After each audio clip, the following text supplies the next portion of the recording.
Good evening. मैंने आपको मांग का नियम बताया था।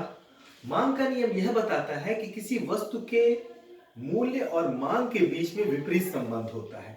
यानी कि मूल्यों में परिवर्तन आने से उस वस्तु की मांग में जो परिवर्तन होगा वो विपरीत दिशा में होगा।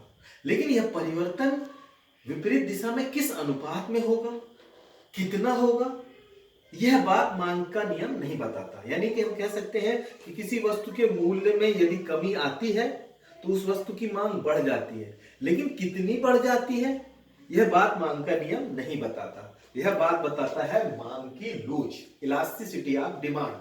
तो इलास्टिसिटी ऑफ डिमांड क्या बताता है? किसी वस्तु के मूल्य में सापेक्षिक परिवर्तन के कारण उस वस्तु की मांग में जो भी सापेक्षिक परिवर्तन होता है उसे हम मांग की लोच कहते हैं। या हम दूसरे शब्दों में कह सकते हैं कि यदि मूल्यों में परिवर्तन के कारण उस वस्तु की मांग में जो आनुपातिक परिवर्तन होता है, यानी कि जिस अनुपात से परिवर्तन होता है उसे हम मांग की लोच कहते हैं। या हम और भी दूसरे शब्दों में कह सकते हैं कि वस्तु के मूल्य और मांग के बीच जो आनुपातिक संबंध पाया जाता है उसे हम मांग की लोच कहते हैं।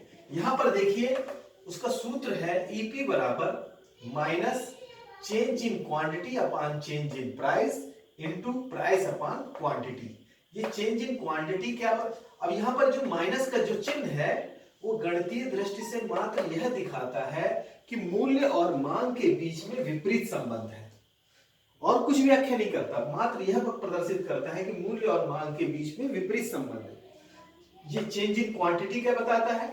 यह बताता है कि इन दोनों में मूल्यों में क्या परिवर्तन आया, P2 माइनस P1, चेंज में परिवर्तन। पहले मूल्य क्या था और अब मूल्य क्या हो गया।